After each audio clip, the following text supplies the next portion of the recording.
Hello and welcome back to the Astro-Imaging channel. Today's session is on mounts, and what we're planning on doing is having a few different presenters present on their specific mount.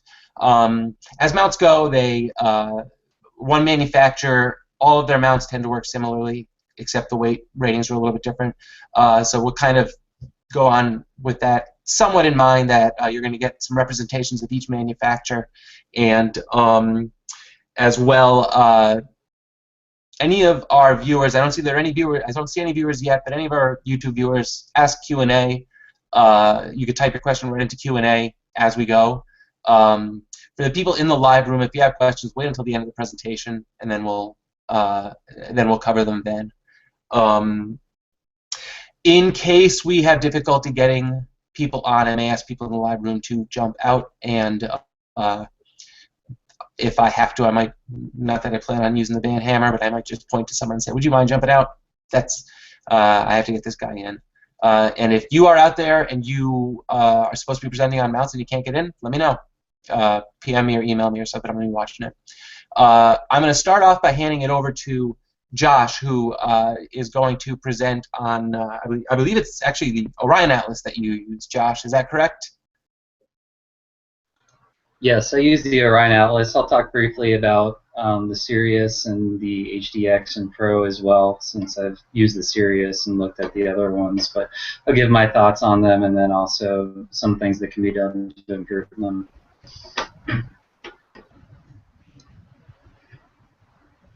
I do see that our other presenters are in the room. I just want to quickly, if you don't mind, say to them, guys, Josh is going to go first. I believe Chaotic, you are in charge of Celestron, and you will probably go after Josh. Then David, if you wouldn't, you're going to go after Chaotic, and then I'm going to go last, so to speak. And then after us, we're hoping to hear from Alex and the Software Bisque guys from the desert. And I'm gonna have to do it already. If whoever is not presenting, I'm going to have to ask that at least 2 of you jump out of the room, because I know we have to leave placeholders for Alex and the one Software Bisque guy. So I'd appreciate it if you jump out. I see lots of live viewers popping in. So thanks. I'm going to hand it right over to Josh to start us off. Thanks, Adam. So I'm going to spend just a little while talking about the Orion mounts, some of the specs on them, features, and quirks. Before I get going, I just want to make sure, can you see the screen with the PowerPoint, Adam? Yes, I can. Okay, I will go forward. So the 4 main mounts I'm going to talk about are the Orion Atlas, the Sirius, the Orion Atlas Pro EQG, AS mount, and finally I will go over the HDX 110. So to start with, I'll kind of compare the Orion Atlas and Sirius mount. They're not the entry-level Orion mounts, but they are kind of the lower end of their equatorial mounts. The Sirius, I'll go over first on the right-hand side here, has a 30-pound weight rating. It weighs 43 pounds fully assembled, has 1 3/4 steel tripod legs, 1 3/4 inches. It does come with a go-to hand controller. It's about $1,200 and has 20 to 30 arc seconds of periodic air. Its bigger brother, the Orion Atlas, is basically the same mount, but just a little bit more beefed up. It has a bigger tripod. It can hold 10 pounds more on its weight rating. It's $1,500 instead of $1,200, and it also includes the go-to hand controller. So I'll spend a little bit of time before moving forward on the other mounts in the Orion family and talk about the 40-pound weight rating and 30-pound weight rating on these 2 mounts.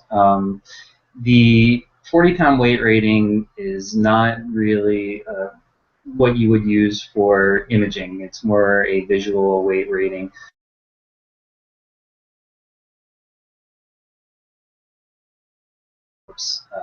And cameras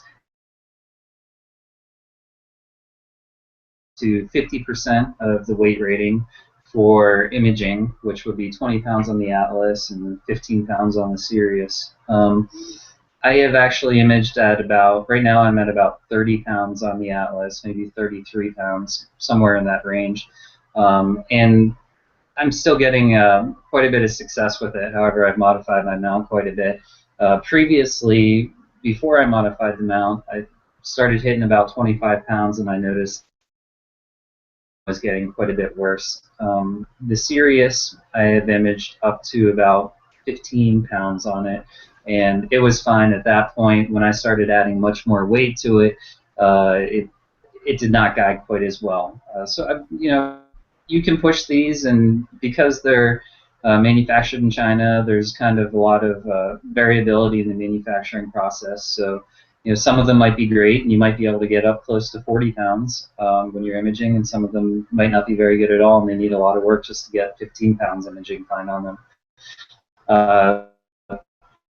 The Besides the extra weight capacity is the 76-pound assembled weight and the 43-pound assembled weight, and it says it's 33 pounds different, and to be honest, it feels even worse than that. I still consider pretty frequently getting a serious mount, so I have something to take out to my dark site that I don't mind bringing out as much. It really is that much lighter, and it feels that much easier to move around. And you know, unless you're really pushing the weight limit, it's a very capable mount, and you know, will do a great job as long as you're not pushing the weight limit too much.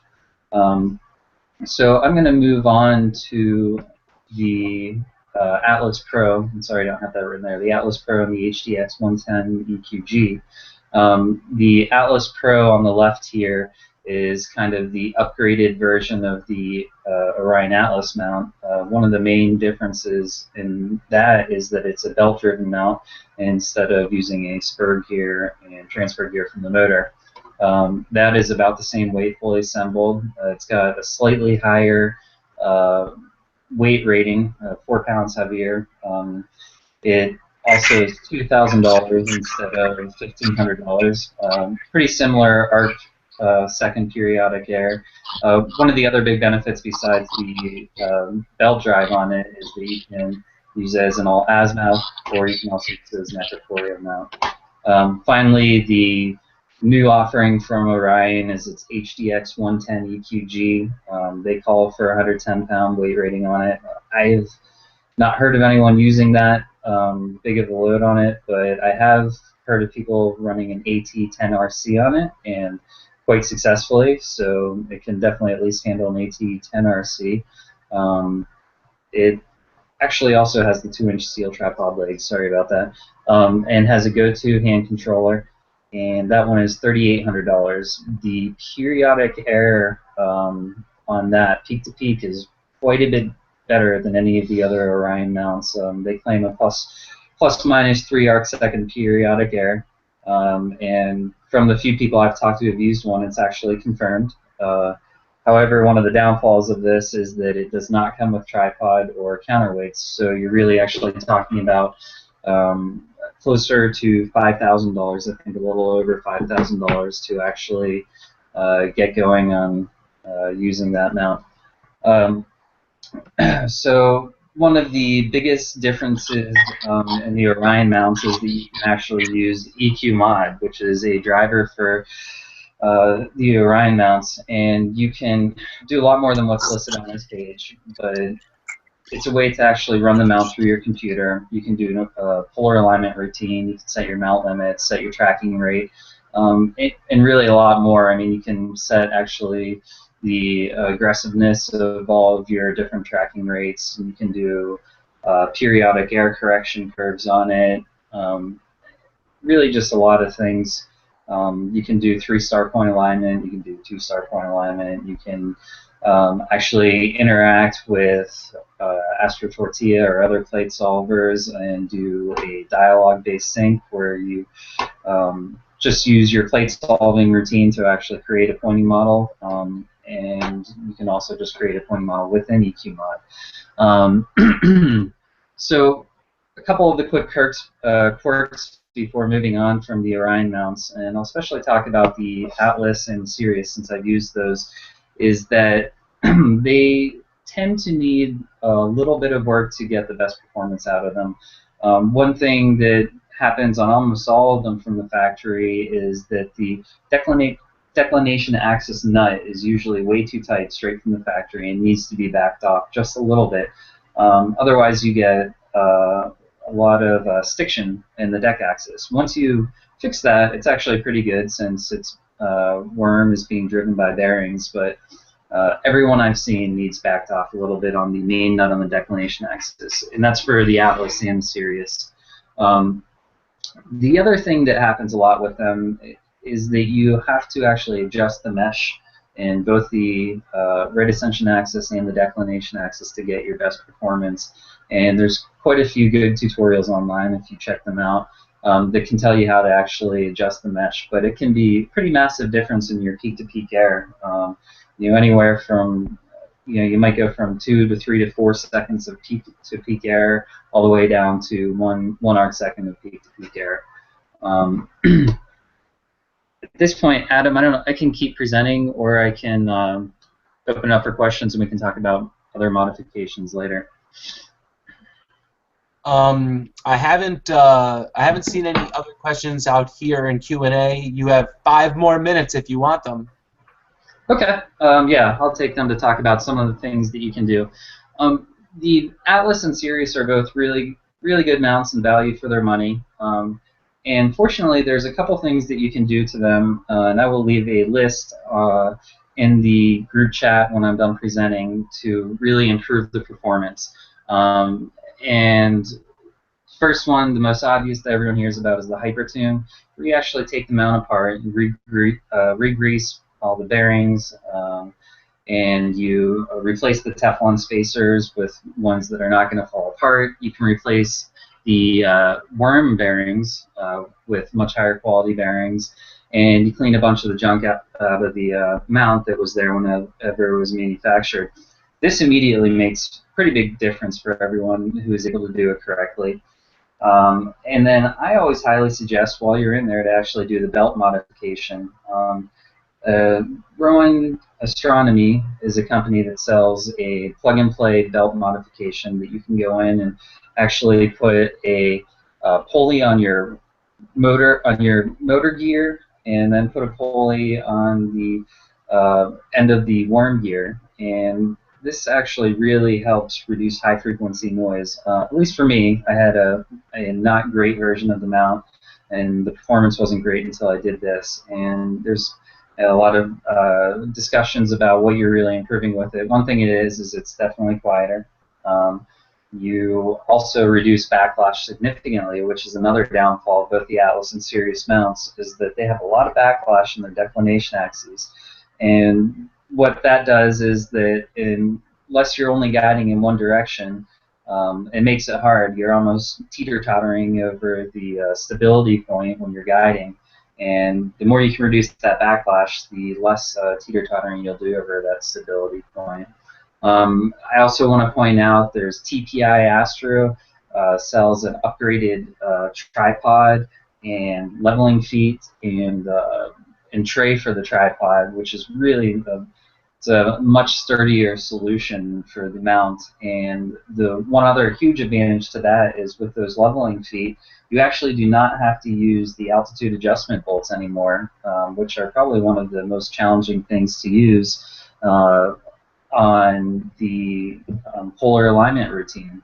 The bolts that are including for the altitude adjustment oftentimes actually even get bent because you're trying to lift however big a load is on your mount, oftentimes 30 pounds plus the counterweights, and they'll get bent. They're really difficult to move up and down. So replacing the feet with those adjusting feet that you can get from TPI Astro is really another great upgrade.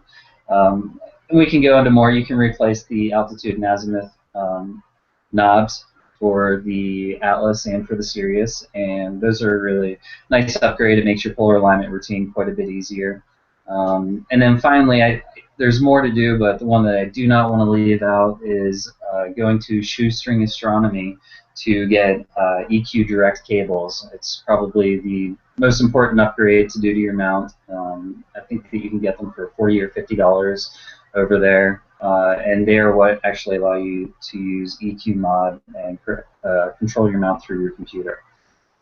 So I think that brings me to 9:45, Adam. So I'll turn it back over to you and take more questions at the end if they come up. Yeah, it's actually time for questions. If anybody has any questions, and I actually have one question, and it's one thing that confuses me all the time. What exactly is EQ mod? I'll assume it's like the ASCOM integration for the for the mount, but is that basically it, or does it just pretty much let you run the hand controller from your computer? Did you ask what EQ mod is? I'm sorry. Yes, EQ mod. So EQ mod. Okay, so EQ mod is actually a driver, although it's kind of I guess cloaked in what looks like a software package. It is just a driver that allows you to do all of the things that your hand controller can do, and then quite a bit more. It actually will control your mount and go through a complete polar alignment routine for you, which is super helpful. Gives you, pointing models for the sky, lets you set your limits, amongst a bunch of different things. Past that, I think that there's probably a full Astro-Imaging channel session, worth of stuff that we could go through on EQ mod.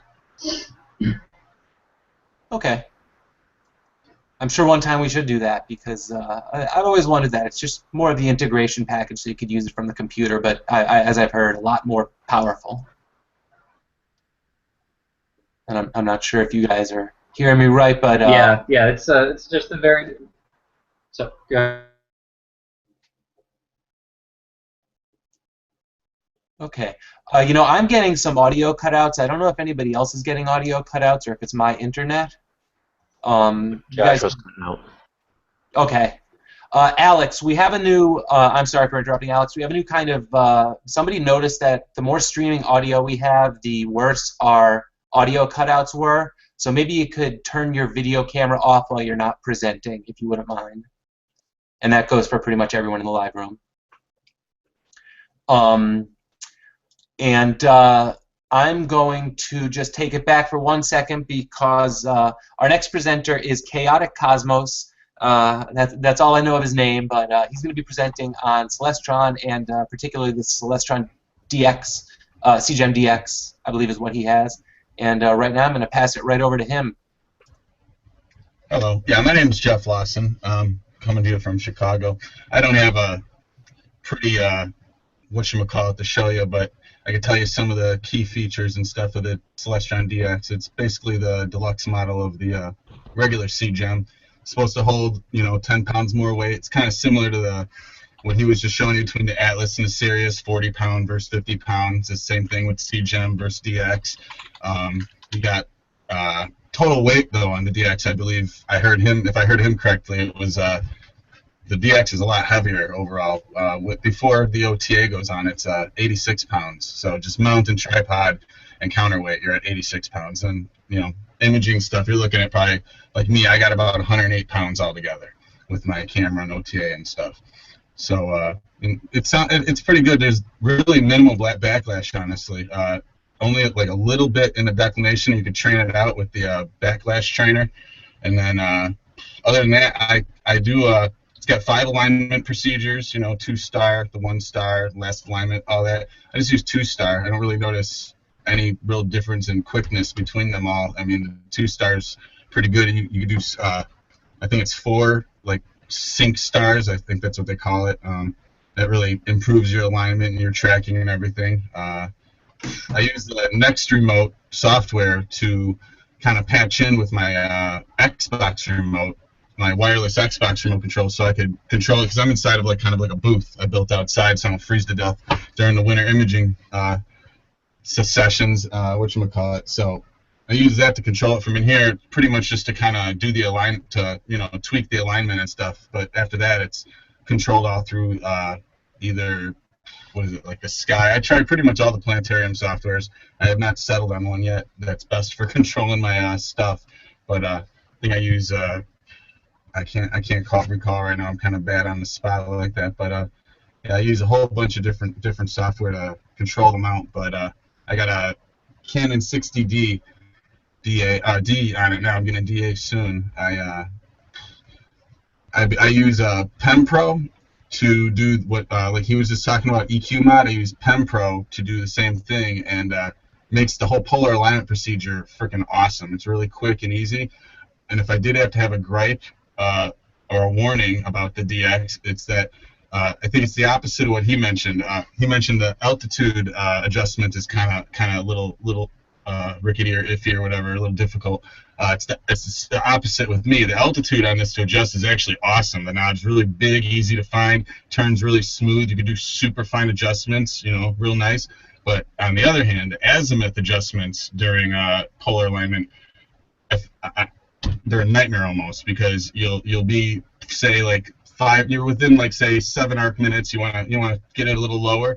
You try to adjust it. You be as dainty as humanly possible, seriously, and it'll jump 12 arc minutes past where you need to be. So you find yourself going back, forth, and by the time you pretty much should just do another whatchamacallit, because the stars moved, everything's kind of moved. It just makes it harder to adjust. So if I had to do a like a hyper tune thing, I've looked into that, or even like I'm gonna probably do like a little self tune. I'm gonna try to figure out a better way to put some different knobs in there or something for the azimuth, because honestly I heard they upgraded the altitude knob from the original CGEM, and I could see that, but nobody must have complained enough about the azimuth knobs to get them changed or something, because they're actually quite bad. But other than that, polar alignment, after getting over that obstacle, is pretty cool. The telescope tracks really good. It's peak to peak on the periodic errors, like 19, 20 out of the box. And once again, train that out with the periodic error PemPro like I use. You just do like 5, 6 routines, get the average, replay it over your little part of the sky that you're doing. Works great. I've done really long exposures. Still not happy with them. I like strive for perfection, but it is a $2,000 mount. You got to keep that in mind. It retails for like $1999.99, but if you get lucky, you can get it on sale like I did, and that's the only thing that actually swayed me between Orion and Celestron, was that I was able to get the DX for $1799.99, which left me a couple $100 extra to grab. Obviously, there's stuff you need, so adapters, this, that, everything. There's no end to it, as you all know. But yeah, so that was kind of a big plus, and that's actually the deciding factor in the end, really, for me. It's tripod legs. I think if I heard Josh, if I remember his name correctly, if I remember correctly, the tripod legs on a DX I think are bigger than, because they're 2 3/4 inch. It is pretty hefty. The tripod's like super heavy duty, which is probably where the extra weight comes from that I had mentioned earlier. See, a lot of things you'll look at if you're like looking up to buy a DX or even any CGEM, you see lots of complaints about like this cogging issue thing, and even I had to look it up and figure out what they were talking about. But yeah, in the end, the DX, basically they got rid of all that by then. So anyone still seeing any of that issue in like forums and this and that, it's not an issue no more. They corrected that. So really, there's no drawbacks to it. I actually really like the mount. But like I said, it's an intermediate mount. It's there's definitely some room for growth. Like I said, I strive for perfection, so I doubt it'll be very long before an upgrade. But sorry about that. Other than that, I can take questions. I don't really know what else I could really say about it in general. I talked about its periodic error. The software to control it. I mean, it controls pretty smoothly, honestly, through all the software. Just maybe I haven't figured out fully how to integrate it all, but if you're trying to utilize like multiple things, it might mess you up. Like if you use the Next Remote software to control the computer or the mount, it's like not actually controlling the hand controller on the mount. It's like a different hand controller. So it's actually giving me a little bit of trouble. So like I for instance want to just hook it up so I can just control it with my Xbox remote, but sometimes it wipes my alignment because it's now thinking you just turned on a new remote. Now you got to redo everything you had done already. And the first time it happened to me, I was quite disappointed because I was ready to roll, took the roof off my observatory and was ready to go for opening night, which I'm still kind of waiting for, and I had problems right off the get-go, But yeah, I'm ready for questions if anyone's got them. Do you use all-star polar alignment at all? When I had a CPC, which admittedly isn't the best imaging mount, wedge mounted, I used all-star polar alignment. I actually liked it for my initial polar alignment. Maybe I would have to go further with drift, but have you used that? And I'm wondering how accurate it's been with the gem. Well, here's what's funny, because I actually had complaints at first about you know, it not tracking properly, and then I figured out it's because I wasn't putting enough time and effort into the whole polar alignment thing. So I tried that first. As you know, first it was easy. It's right there. It's on the controller, and it's real smooth. It's awesome. It's like point to this, point to that, and then it slews a little off from the start. It's like adjust the, you know, it doesn't, like, the thing I don't really like is it doesn't tell you to adjust the azimuth separately from the altitude when you're doing the all-star polar alignment. It just tells you just to adjust the altitude and azimuth until the star's in the center. But you know, I don't know anyone who thinks that out real fast. You could see where the problem would be. You might be overcorrecting in one or the other, and I think that's where I noticed it wasn't very accurate. Oh, one other thing about the mount is it doesn't come with a polar scope. That surprised me. For $2,000, they wouldn't throw the little polar scope in there. And I actually, before this, owned like a Meade LXD75, and at least that had a polar scope in it. So I thought that was kind of strange. I had to purchase that separately. But in the end, it is actually very accurate. You gotta, you know, tweak it a little bit. It doesn't come calibrated. You kind of gotta calibrate it during the day. You know, follow the little directions, which I didn't do at first. And yeah, it actually does work out. You could actually get away with some. I've gotten away with 200-second exposures with no periodic error corrections on, and what you call it? Oh, I just totally lost my train of thought, and whatever else I was just talking about. But I've actually gotten some. Oh, just using the polar alignment scope. No, you know, software, no all-star polar alignment. Just using the polar alignment scope. You know, looking at the constellations the way they are doing it, and I've gotten away with 200-second exposures of Orion with like almost no star trailing at all. So that surprised me. But then when I took out the focal reducer, changed the resolution per arc second to pixel, I started to notice a lot of smearing, and that's where my new addiction to trying to have the perfect polar alignment started, and that's where I noticed the whole little azimuth screw thing.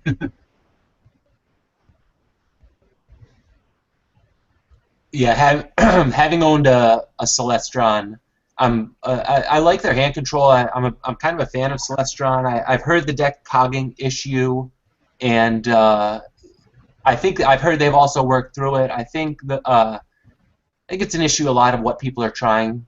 Celestrons are the most, as far as I know, the most commonly sold mount. So I think you're going to get a lot of newcomers using them, and I think newcomers are going to have issues, and no matter what, they're going to blame the mount. So I think all issues are overblown. I'm not going to say that it's not an issue, because I do know that with the sleeve bearings in the Orion, it might be engineered a little bit better. But I like Celestron, and I think going through their lineup, the AVX, the CGEM, DX, and then what do they have after that? Yeah, it's Pro. The CD Pro. Yeah, it's probably going to be something I'll be looking at later on.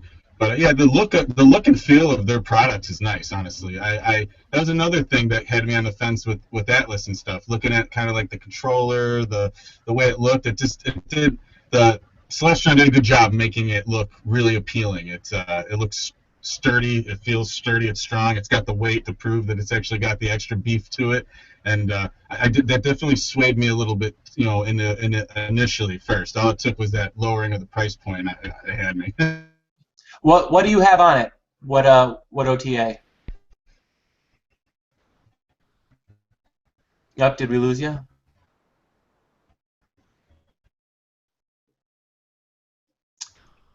I don't know if we lost. Oop. My phone rang. You're back. Oh, okay. I've heard OA. So were you asking me what OTA I have? Yep. Yes. Oops. Oh, yeah, I have a Meade Alex 200R. It's a 10-inch. That's what I have now. Now Okay. I'm using, like I said, the Canon 60D with like the 6.3 focal reducer. I had to do a lot of playing around with figuring out which one to use, because the 200R, it's already, you know, what is it, field flattened? the field is already corrected at the flatness or whatever. So when you get a focal reducer, you don't want to get one that has any corrector to it. You just want the reducer, no corrector. So that's one thing to remember with the R's. Yeah, and Robert's saying something that that's how I understand it. The cogging issue was supposedly fixed with a firmware update, and I guess they just had to send a little bit more power to the motor to have it overcome that cog if it did. And if you're guiding and you're only sending small corrections, then it probably would correct. One other thing I like about Celestrons, being an SCT guy, of course, is that when they put them on sale, you can look at something. Not that I'm suggesting buying the AVX and an Edge 8-inch and imaging away with that, but you get a pretty good deal when you combine the packages, and you end up getting a mount for really cheap or getting an OTA for really cheap. Yeah, honestly, I got the OTA first. I was I was out of the Astro-Imaging loop for like 6 years, and then I got back into it, and I saw the OTA on Craigslist for like a really good bargain. I drove pretty far for it too, and I went and grabbed it probably a year before I ever got my hands on a mount, and it was pretty difficult to sit there staring at a really awesome OTA that has no mount and no way to use it. So yeah, I'm definitely going to be going with the Celestron OTA next, because they got me with that whole, I believe you just said, I can't remember the name of it. We put the camera basically in the front, and the focal ratio is like, I believe it's like what, 2 point something, or it's really fast focal length. Hyperstar. Yeah, Hyperstar system. Yeah, I'm really interested in that. That's kind of got me a little and it was funny because I finally got my setup kind of going. I'm working out the bugs right now, but now I'm finding myself really wanting to go that way. One consistent thing I've seen with Hyperstar imagers is their images are great. Yeah, that's what's playing me.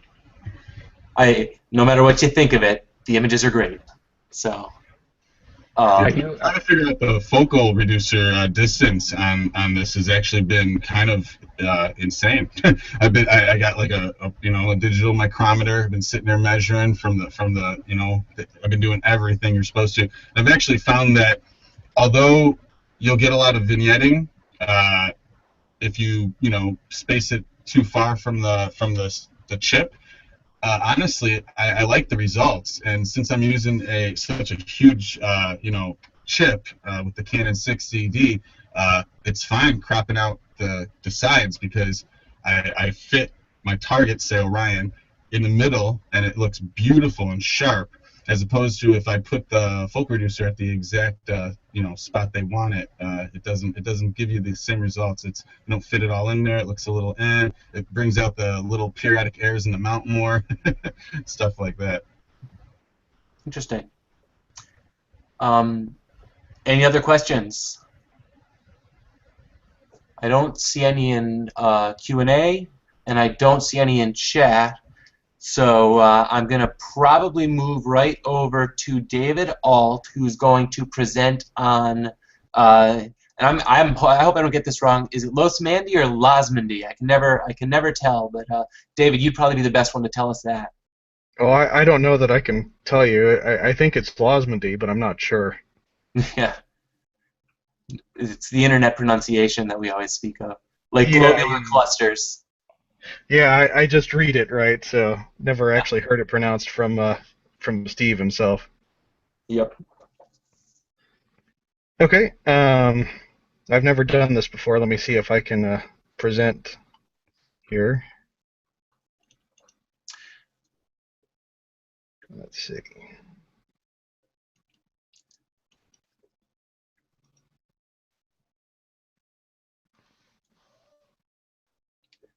Can you all see this? We see it, yes. All right, excellent. So it's just a, little short presentation I put together today. I kind of put down the specs, as they're listed. It's rated for a 60-pound capacity. This is the G11 specifically. I've tested it up to 40 pounds doing astrophotography, which it's done pretty well with.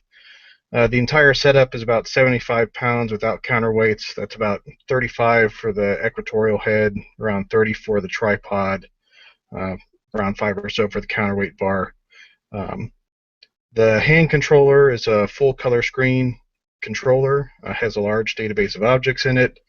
It has the capability to do customizable databases and park positions.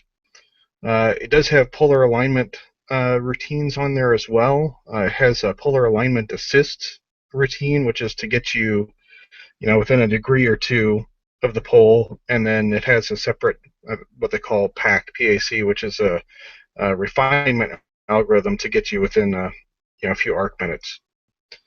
It has Ethernet and USB access for controlling the mount with ASCOM drivers, and there are poloscopes available, but they don't come with it by default. So here's a picture of my traditional setup. I've got this is a 90 millimeter stellar view refractor on the top, and I've got an off-axis guider with a lodestar and an ATIC 314E off the back. Page down, you can see a few things highlighted. Do you have a question? I was gonna say I love your east biased weight there. That's great. Yeah, that was something I learned from one of the guys, Jared, that works on the Sequence Generator Pro. But yeah, you can see the east bias weight there to keep the RA gears meshed. You can also see I've got a little red circle around.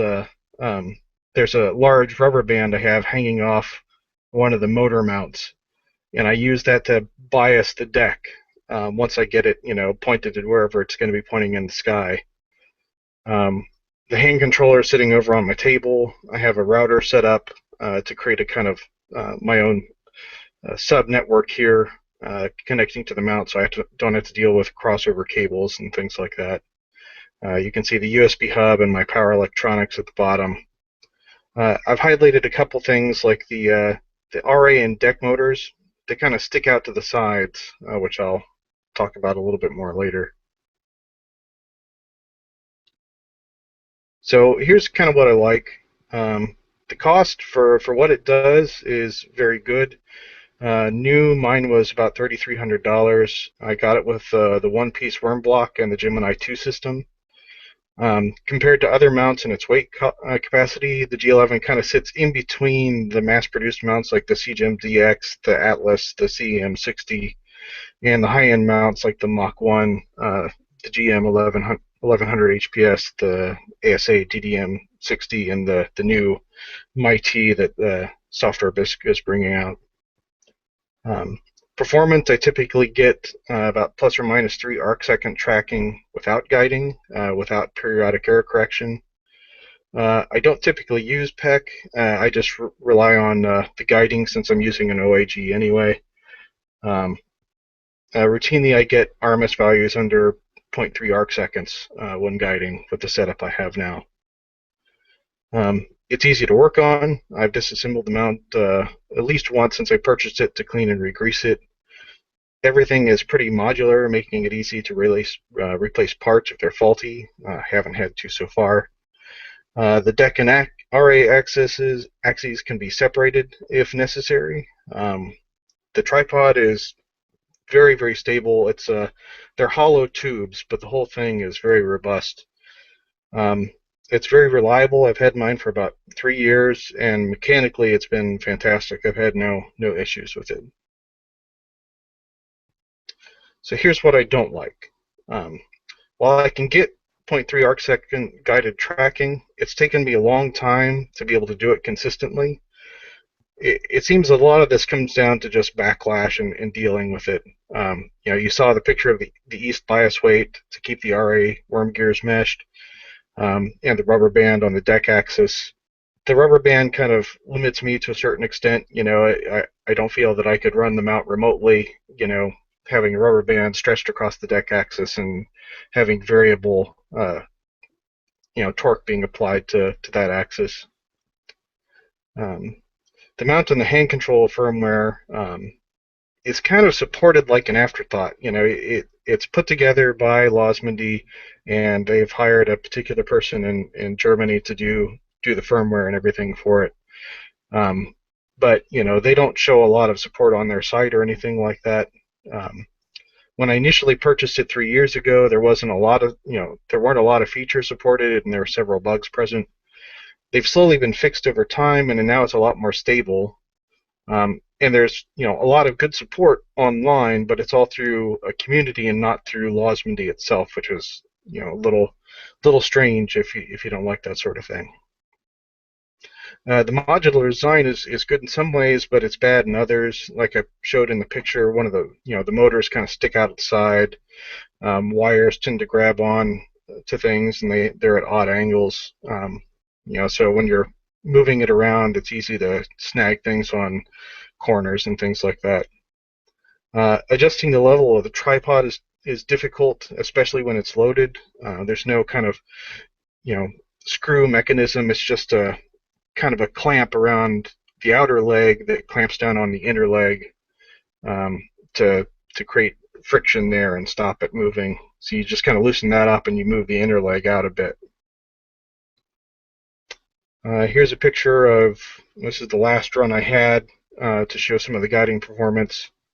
On the left side, you've got plus or minus 1 arc seconds, and on the bottom you've got time. So this is basically one whole frame. I think it was a 5-minute exposure. You can see the RMS is the green level there. That was at about 0.25. That's both axes included.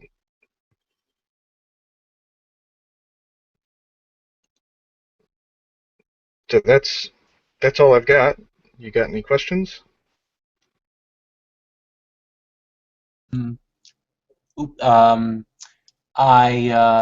There's some people out in the I just want to say this first. There's some people out in the YouTube broadcast that are having trouble seeing the Q&A, but I think I see someone posting in the Q&A. So if you're having trouble posting comments, and I'm going to check them. David, I have one question. About 3 years ago, 4 years ago, just as it was coming out, the stability issues seemed to be the major catching point, and I heard you got it around that time. Have they sufficiently been worked out? Can someone, because the G11 seems like the perfect American-made mount, kind of a step up from everything else. It's a good price point. Have they sufficiently been worked out? Well, I haven't had any problems in probably the last year or so. So from the way I use it, it's certainly been worked out. The last problem I had ended up being a problem with the battery in the main controller part. So replacing that, it ended up being a voltage issue where the controller would basically stop functioning. But that wasn't a software issue in the end. It ended up being a physical battery issue. So I haven't had any problems in about a year with any of the software. Okay. I'm sorry. I'm just reading the chat, and I think this is on Orion. So maybe we'll come back to some of the questions that aren't related to the G11 after the fact. Does anyone else have any questions on the G11 or Losmandy or Losmandy in general?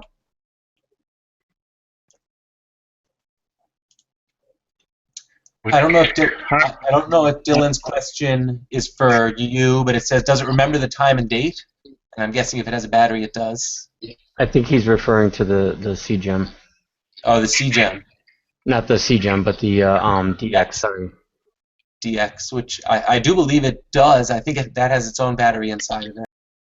One message in chat. It's not related. If anyone knows, if anybody knows if the CGEM, actually I'll say this: if the CGEM doesn't save the time and date, let me know and I'll correct it. The CGEM does save the time and date, but I'm sure the CGEM DX does also. Yeah, that's my thinking as well. I just wanted to. Hi, am I breaking in? Yeah. Can you hear me? I can hear you. Okay. I just wanted to say that I really do agree that the Gemini system for Astro-Imaging is the most cost-effective system for those that really want to do Astro-Imaging. There are many more expensive systems, but you start the benefits from the Losmandy mount on up start coming at very high prices. And I mean, I've been using a G11 forever and ever and ever, and it just works. I mean, I heard somebody characterize it as today we were talking about it, and as the MG of mounts, or the British Spar of mounts, or the mechanics mount. But that doesn't. I mean, that's because you can do a lot to work on it yourself. But really, it works. It works really well, really reliable. You were talking 3 arc seconds plus or minus. Yeah, you can do better than that for another $4,000 or $5,000. So yeah, it really works well. And if unless you really want to get, go crazy and money, what's money mean to you? I don't know. But I really do think that it is the most cost-effective of these mounts. You'll notice that in the presentation right now, the kinds of problems we heard about were relatively minor compared to the ones we heard about in the previous presentation about the other mounts that we were talking about. And remember that one specification where it said 20 or 30 arc seconds. I mean, that's a lot of periodic error compared to the 3 seconds you're getting with the Losmandy. And for that, you spend the $1,200 or maybe $1,400. Just remember that to get rid of much more periodic error, you're going to pay another $4,000, $5,000, $8,000. That's all. Yeah, two things I have to get off my chest. First of all, that's funny that Alex says the MG of mounts, because I actually own an MG, or my father owns an MG, and we owned one previously, and I actually lost the brakes on an MG going down a really big hill once. And not the type of thing you want to do with a telescope mount or a car. But yeah, our club has a G11 from back when they were made by Celestron, and I was put on a committee. I was put on the upgrade committee, and it was actually up to me to find a mount to upgrade to. And in the back of my head, I just kept saying to myself, man, if they want to get rid of this mount, I'll take it. But at the end, I couldn't do it, so I just told them we're going to keep the G11, we're not going to switch it. So I saved them some money, I hope, and their intent was to get the Gemini 2 for it, and I'm not sure if that ended up happening, unfortunately. I haven't been to a club meeting in a while. Kids got in the way, and hopefully my next one will be soon. But any other questions on the G11? I do have an issue about that. What is the difference between a Gemini 1 and a Gemini 2 as far as what you do with it? Not as far as what the dials and switches and buttons look like, but as far as what you actually do with it when you're taking pictures.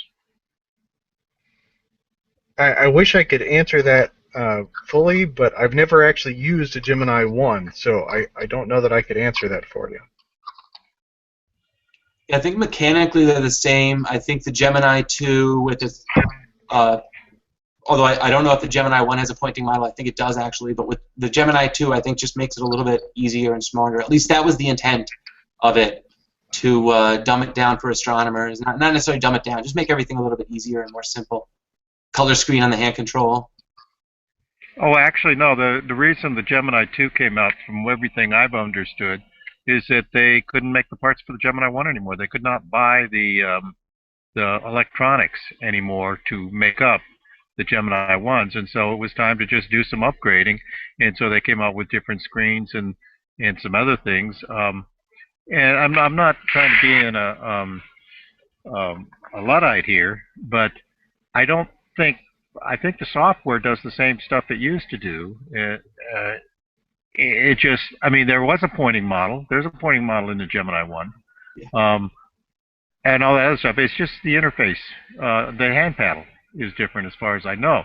Now, is somebody else no different? I mean, I may be wrong on that. I'll actually defer to the Gemini user. I don't own one. I just I've seen the Gemini 2 and I've seen the Gemini 1, but I never used them. But our club has a manual Gemini manual. Push to Gemini.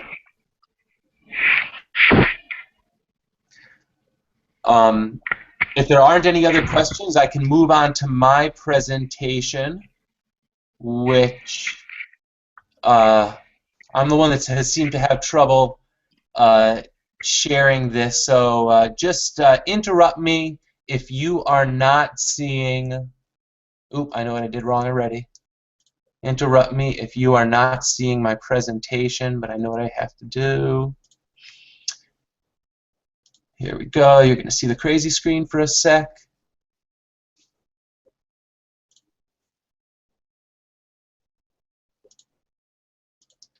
And interrupt me if you cannot see it, but my presentation is on astrophysics, and specifically I have the Mach 1 mount, which is the mount over there on the left.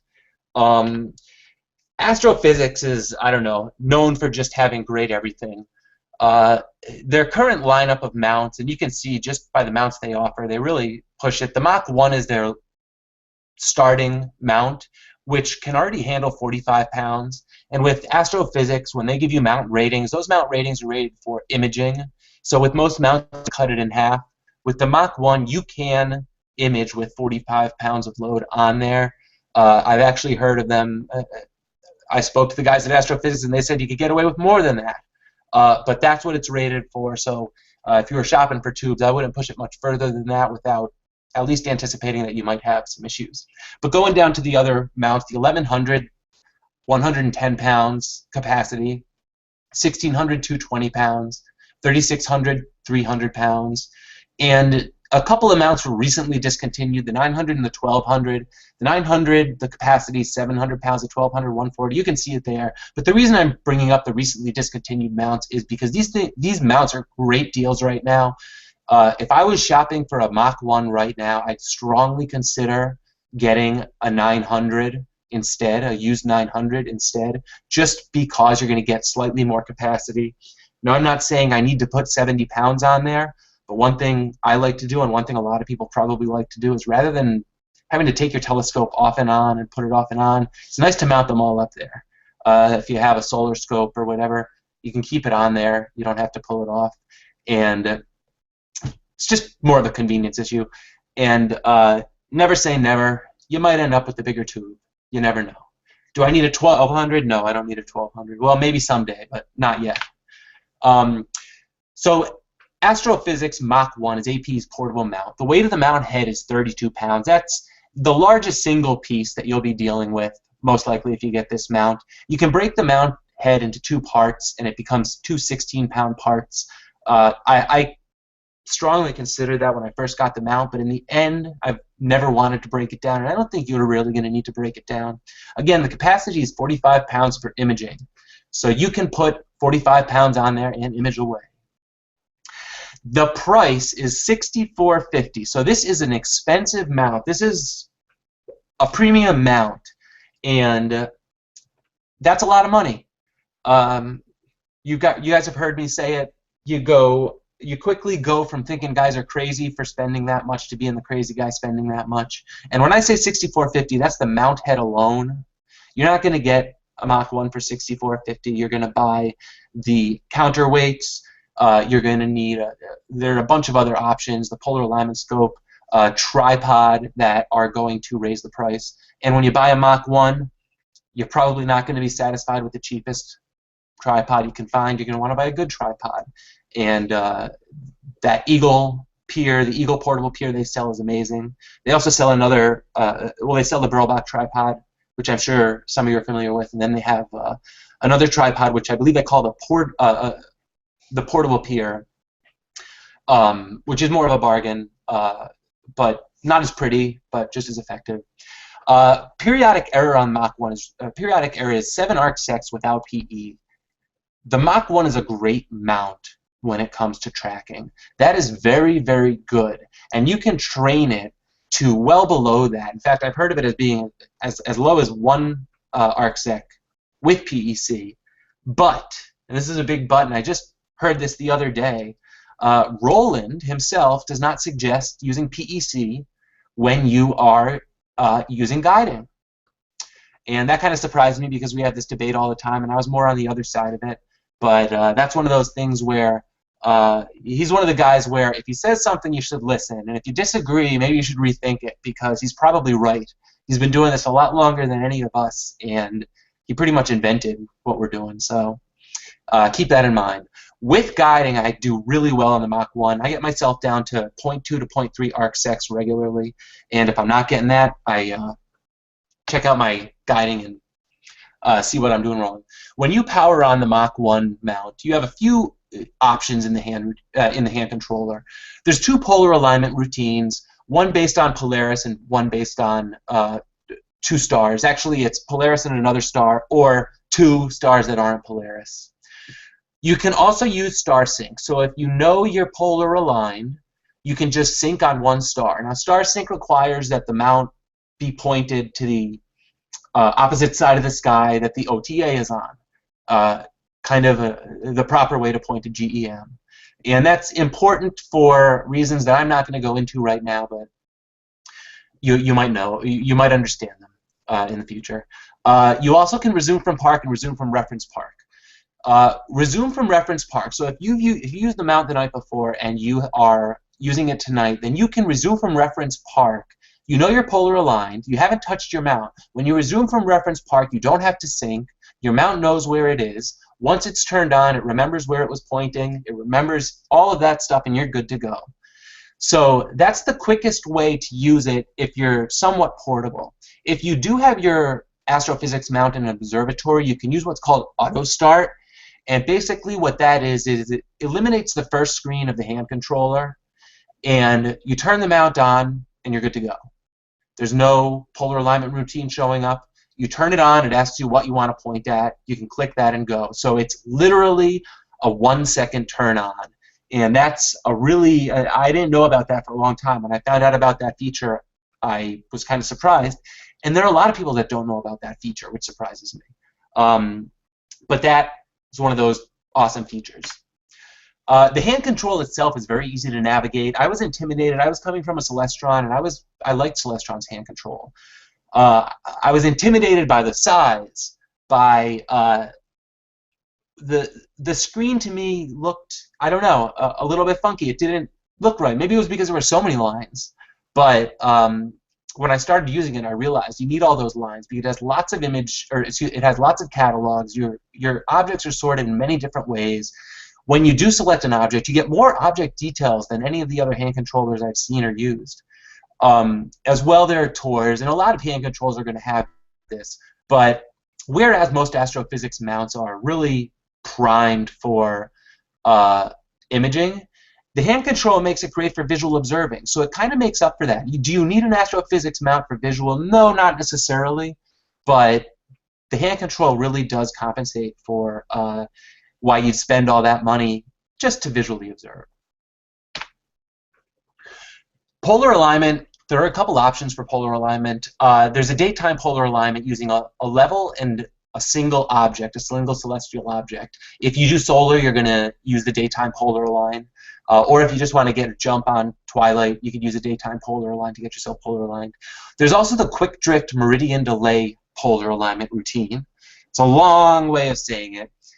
But you basically use a really cool feature within the mount and the finder scope, and you flip the meridian. You pick a star directly above, and you flip on the meridian, and you keep flipping on the meridian, and that won't make sense unless you understand the meridian delay, but trust me, it works when you use meridian delay.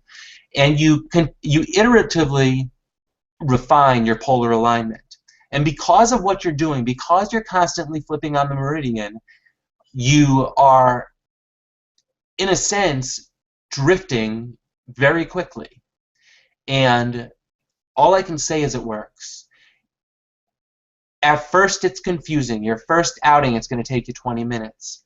When you do it every day, in the summer, when I'm doing it all the time, I can get it done in 5 minutes. Maybe 10 minutes because of the speed the telescopes lose. But it gets you very accurately aligned. There's one other thing, and I don't own this yet, but I really want this, and I'm going to buy it as soon as the spring comes around and as soon as I get into thinking that I might go portable again. And it's called the Rapaz, I'll call it, but it's the right angle polar alignment scope. And you use an app or the driver, the ASCOM driver, to tell you where in this polar alignment scope Polaris should be positioned. And while most polar alignment scopes aren't good enough, don't give you good enough polar alignment that that's all you'll have to use, this polar alignment scope does. And basically, I went to NEAF and I saw it, and you can see here, and I said, wait, that works? And they said, yes. And I said, so you don't have to drift align? And they said, no. And that's me. I was smiling. So I'm going to buy this as soon as I have the opportunity. Notable features. I shouldn't have put these in this order, but APCC. APCC is a new control software that's coming out for it that is going to open up a lot of new features for Astrophysics mounts, specifically the mounts with absolute encoders. If going unguided, if going unguided seems attractive to you, and you're willing to spend enough on absolute encoders to not have to guide, then you're going to be using APCC to control some of that. As well, it gives you some remote, some features that'll help you if you're in a fully remote setup, some safety features, and it seems like it's going to be a strong addition to the Astrophysics package. The Meridian Delay feature, what this does, and I explained how you use it for polar alignment before, but basically, in a sense, your target is an hour or two away from the meridian, but you don't want to flip the meridian. You don't want to waste that time. You can flip the meridian an hour or two or 3 or 4 in advance, and you can just track right through the meridian. This is really helpful because Astrophysics can track well beyond the meridian, so they can start well before the meridian. And many times there's just no issues with your camera or whatnot hitting the pier. If there are, you have to be careful. That's one of the things you always have to be careful. There's no safety stops with Astrophysics mounts. APCC is designed to give you those safety stops, but APCC is new, so a lot of us are unfamiliar with it. The RAPAS, that's going to be a killer feature. It is a killer feature, and they have them for all Astrophysics mounts. Through the mount cabling on the Mach 1, very good. C11. Why do I put that? Well, the Mach 1 can handle a C11, and that seems to be a lot of people's questions. I'm not saying the C11 is the best, or even the 11-inch Edge HD is the best imaging telescope, but it's a very common one, and a lot of people use them, and a lot of people want to know if they can image with their C11. That's what I wanted to know, and I ended up not getting a C11, but oh well. And on the right there, you see my my little sketch there, and I'm sure you don't know that. A lot of you probably know that Astrophysics lenses are ground from unobtainium. Well, this on the right, their worm wheels are actually machined from unicorn horns, and that just adds to the aura of Astrophysics. And the pros: time-tested reliability, great performance, customer service, USA made. When I say customer service, I've actually personally reached out to the Astrophysics board. Roland answered me personally within minutes, gave me some great advice. They're always there. They're in the USA. A lot of people say buy a mount from the same side of the pond that you're on. If you have issues, you can send it right back. That's the case with Astrophysics. Cons: price. It's expensive. You spend this much on astronomy, you're crazy. Just admit it. Waiting list. There is a waiting list. It's not like the Appos. You're not going to wait 10 years. You're going to wait a few months, but there is a waiting list. No homing sensors on the Mach 1. You can get homing sensors on the larger mounts, but in general, until you get the absolute encoders, these are not. I'm not going to say they're not remote capable, but there are some issues to overcome if you want to use them remotely. No pointing model. I could spend an hour on this, and I'm really tempted to, but I'm not going to. But the Astrophysics mounts are mechanical mounts. They do not store within them a model that you create of the sky, whereas a lot of the cheaper mounts do. I was very concerned about this, but really the only thing that means in practice is that you're not going to slew to, say, 5 different stars and have the mount calculate your offset from Polaris. The mount's not going to correct pointing-wise for inaccuracies in polar alignment. Now, those sound like major issues, but they actually in practice aren't. They're overcome in very easy ways, and short of a few grumblings on the forums, it doesn't really become an issue. And I'll explain that further if there are further questions on it, but I don't want to spend too much time on that. Another con, APCC is new. And what do I mean by that? I'm not saying it's unreliable. They've been beta testing this for a long time, and Astrophysics doesn't release anything unless it's well tested. But it's new, so not a lot of us know exactly what the full capabilities of it. Not a lot of us know what the benefit of it is. And Ray Graylack, who developed it, will always post on cloudy nights and let anybody know that wants.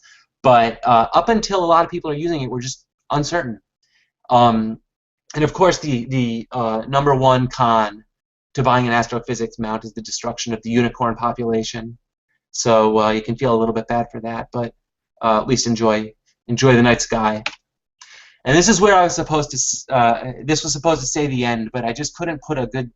I couldn't put the letters over this beautiful picture. So I'm going to end it right there, and I'll take any questions if anybody has them. Bringing back my screen, I believe. Any questions on Astrophysics mounts?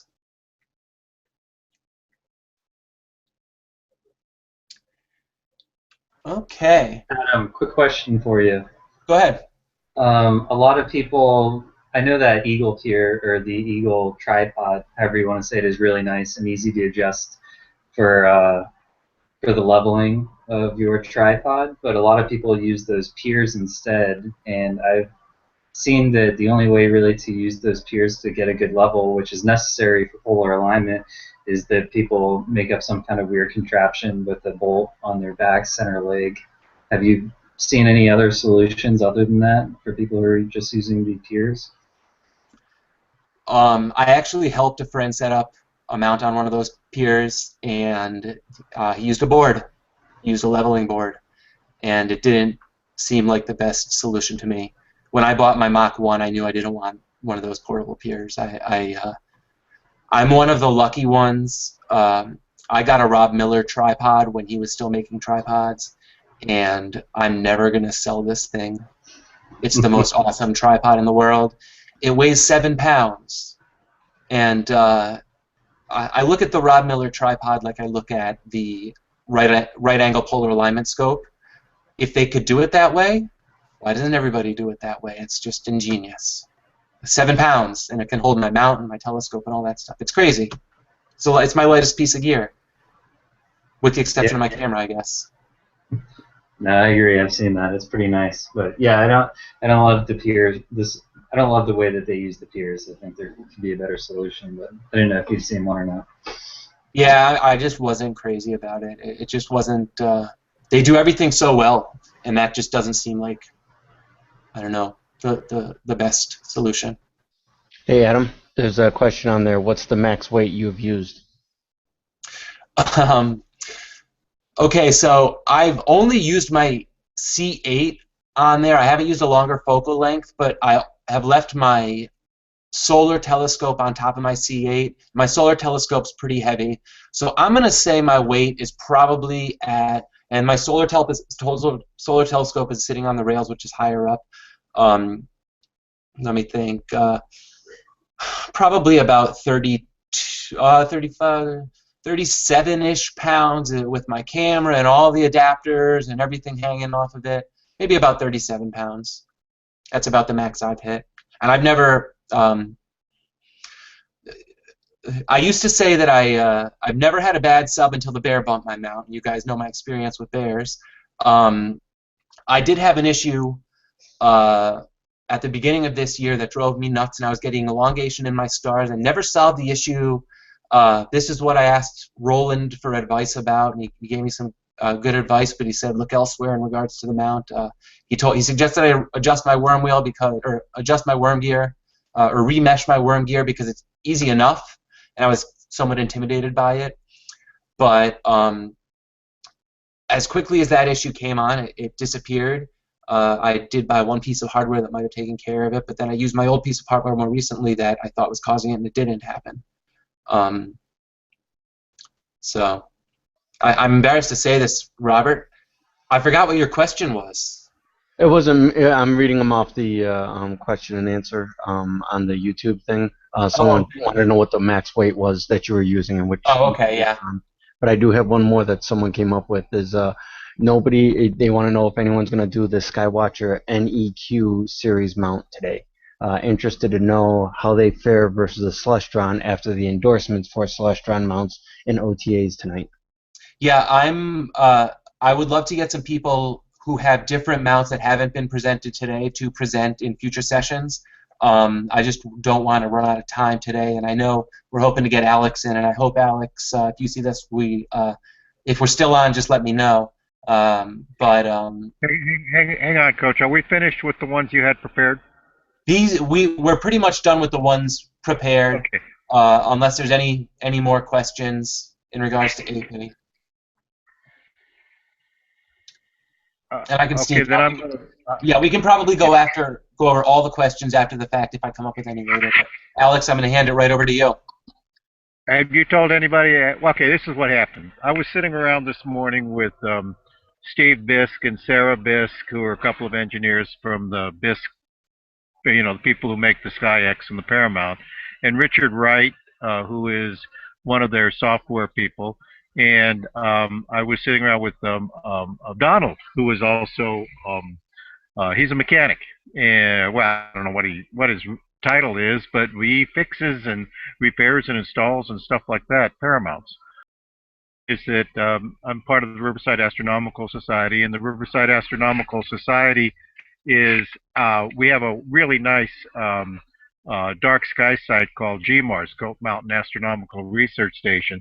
And at Goat Mountain, we've got classrooms and places for people to put on presentations. And so Software Bisque and we worked out a plan where they would host a session. And so over the weekend here, we had 50-some Paramount owners on our property, and we fed them fried chicken and pizza and all sorts of cool stuff and ice cream at 9:30 every night. And we talked mounts. They repaired mounts. We've got about 15 observatories on our site here, and 4 or 5 of them, 6 maybe, have Paramounts of one kind or another. And these guys walked around, checking them, pointing out how they worked and didn't work, and what needed to be done with them and things like that. They did some repairs. I was hoping to get Steve and Sarah in particular, and Richard, to sit with us tonight, but there are airplane schedules and things like that. I did get a promise from Steve that he would watch the Astro-Imaging channel, and at some point I will get together with them to we can have him present a whole hour or two on who was it that asked the question about the MIT? Yeah, there were 3 or 4 of them in our garage today. It was kind of cool, kind of interesting to see all this going on here.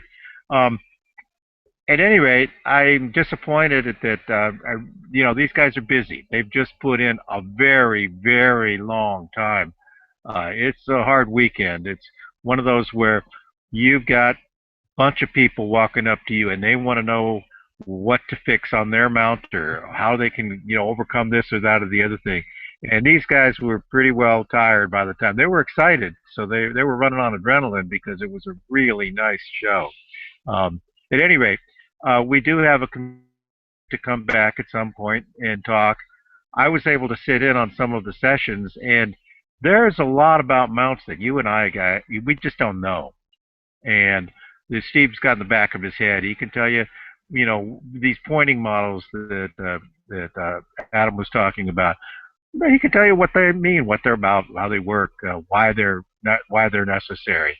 You can run a Paramount for 20 minutes unguided when you use the 300-point T-point model in the SkyX and stuff like that. So there's a whole lot more for these guys to do. So, at any rate, that's Earlier this morning, I emailed Adam and said, hey, it's a possibility that they could be here, but we just couldn't work it out for tonight anyway. Just now I went out looking for Richard Wright, who's the software engineer. He's still on site someplace. I'm in my observatory, and behind me I've got my mount. You can't see it because it's actually working. Maybe you can see it if I put a light on it. No, you can't see it. It's an AP1200 on and a 10-inch newt on top of it.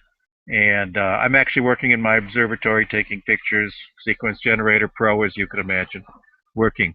Anyway, that's my little babbly ramble there. Okay, so I'm sorry, Adam, I couldn't get it. I couldn't get them. I mean, they had airplanes to catch and stuff like that. So, but they did make a commitment to come back at a later time.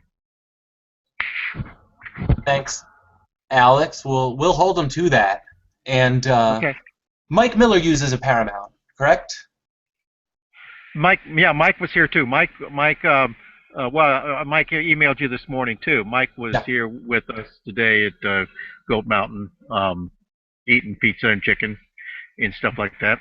But he had to leave. A lot of these guys have to, they got to go to work in the morning and stuff like that, and so they had to go. You have to make it so you can spend it. Yeah. Yeah, Mike's gonna do a presentation on remote automation, and it's hard to have a presentation on remote automation without talking about Paramount. So maybe we'll have him elaborate a little bit on the Paramount mounts as well. Well, what Mike really enjoyed today, he actually had one of the technicians from Software Bisque with a tube of grease, and they re-greased his Paramount. That's the kind of thing that was happening today. I mean, they're sitting there on one of our tables in the garage, and they're saying, okay, see this screw, it's got to come up here, and then you got to do that, and then you got to put it was one of those days. So, yeah, Mike was here, and he was just happy as a clam, I think is the way he put it. Hi, Mike. Hope you're having fun on that drive home. Oh, oh, come on, guys. What kind of grease? I don't know. It was Paramount grease. It was, I don't know. I wasn't My sure. job was to make sure they had that pizza time. and chicken. That was all. It was fun. Yeah, and I see. First of all, for any of our viewers out there, and I'll repeat it again, if anybody out there has a mount that we haven't gone over and is comfortable presenting, get me a message and we'll let you present. Not tonight necessarily. I'm not going to put you on the spot like that. But there are a lot of them, a lot of mounts we haven't gone over, a lot of new mounts that we haven't gone over. Interesting ones like the linear, no meridian flip. Guy Lane has that's right, the GM2000 HPS, the 10 micron, which is getting amazing reviews. And it'd be great if he would be willing to come on one of these days. Yeah, I guess I could, but I would need a few more outings with it just to get comfortable with it. I just got it a few months ago, and well, it's been cloudy for the past 6 weeks. So, but sometime, I don't know, maybe in the winter times or next summer. Absolutely. I could do one, yeah. Absolutely. We'll try and keep reminding you. I'm sure we're going to see some images. So, I'm sure you will. Yeah. All right. I'm going to ask if anybody has any questions about any of the mounts we've gone over, because I didn't want to cut anyone off, but I was trying to rush through just in case we could get the SB guys in. I have a comment that might help somebody else's question. Go ahead.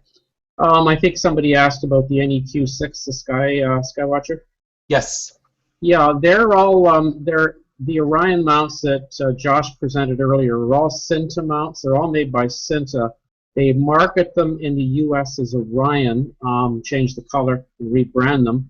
And they market them in the rest of the world as Skywatchers. The NEQ6 is similar to the Atlas. So what you heard Josh say about the Atlas is going to apply to your NEQ6.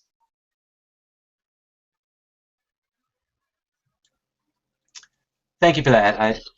I know a lot of the mount manufacturers kind of rebadge them for different countries, and a lot of stuff is made in just a few factories. You know, I want to be careful. Go ahead. When we say that a lot of these things are made in a few factories, you do remember that the Focus is made in the same factory as the Continental. I mean, not exactly, but you know, Sony makes this, and they make the Walkman, and they also make really high quality televisions and things like that. So just because they've got the same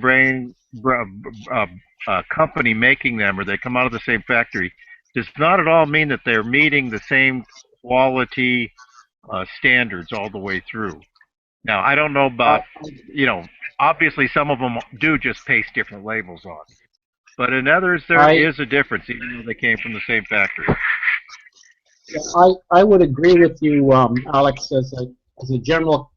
Sorry, go ahead. As a general comment, I would agree with you, but in the case I was saying, I did some research, and basically Cinta just that was from Cinta, which I mentioned. They basically market their scopes in different countries in different ways, but they're the same scopes except for the color. Yeah, yes. I don't mean to address any specific, but I want us all to be very careful of saying it comes from the same factory, therefore it's the same thing. Yeah. But it is true in some cases. It is the label. Yeah, fair enough comment. No, that's true. Yeah, maybe an overgeneralization in my part. I have a pretty, I have a very, very poor quality CGE clone that probably came from one of those same factories, but was not spec'd adequately, and I'm sure Celestron wouldn't put their name on that. So yeah, good point. Don't take what I said to be the truth across the board. Adam, I have a question for you. Go ahead. And it probably doesn't matter because balance just doesn't matter that much in astrophysics like it does on the Orion mounts. But how do you plan on counterbalancing your William Optics Star 71? I have enough counterweights. I'm just going to slide the counterweight out a little bit. I'm going to put the William Optics on top of my edge and really not worry about it. Yeah, that was my question, is if you could even balance it on its own, or do you have to put it on its edge? I could balance it on its own. First of all, balance isn't really important. The motors can power through it, so right.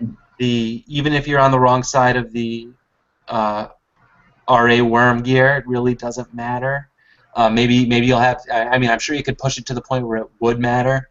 But if your concern is having too small of a scope on such a large mount, then I don't think it's really going to be a big issue. I have run that without any counterweights, and I think just my DSLR camera on it. I don't even remember. I might have taken the whole counterweight shaft off. I actually don't remember. Okay, yeah, that's what I was wondering. We were playing around with the 1100, and you can't even get a 4-inch refractor balance correctly on it with only the counterweight shaft because it weighs so much. It's so heavy duty, but like you said, I don't think it's quite a concern like it is with the Orion mounts or maybe the Celestrons. Yeah, I mean the worm gear is pretty well meshed, and you really just see very few problems.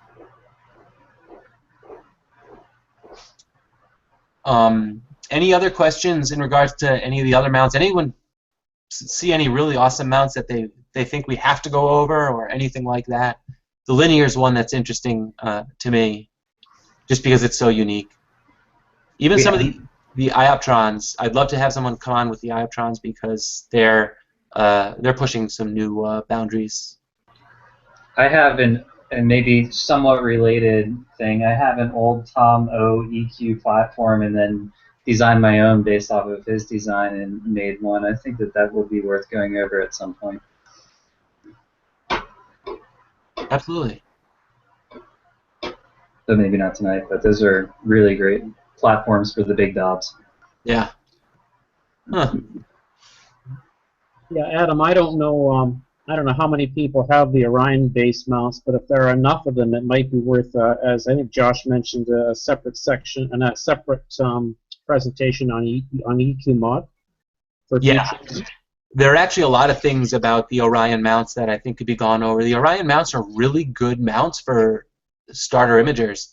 They tend to not have a lot of the problems that imagers struggle with. A smoother deck, and Josh is probably better to speak to that. But when you go on the Cloudy Nights forum, if you go onto the beginner and intermediate imager forum, a lot of people are going to recommend that, and a lot of people who have good images are going to recommend that. So that's the important thing.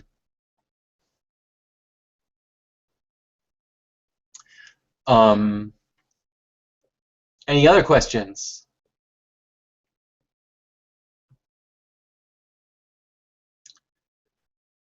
I don't see any other questions, and we do have 14 viewers live, so I love to keep the content going.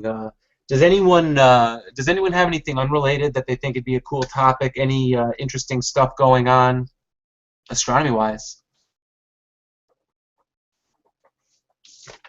Flipping through my notes. Is anybody going out hunting for meteors tomorrow? If we weren't getting 2 feet of snow. Oh, come on, guys. The weather's beautiful. I'm looking up at the Pleiades right now. It's all beautiful up there. And we're supposed to start getting 2 feet of snow starting tomorrow night here up in Buffalo.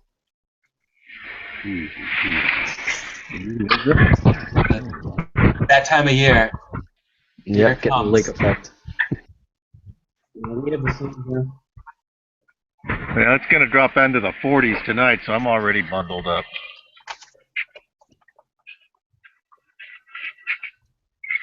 I'm just reading through my notes, making sure I don't have anything else to go over.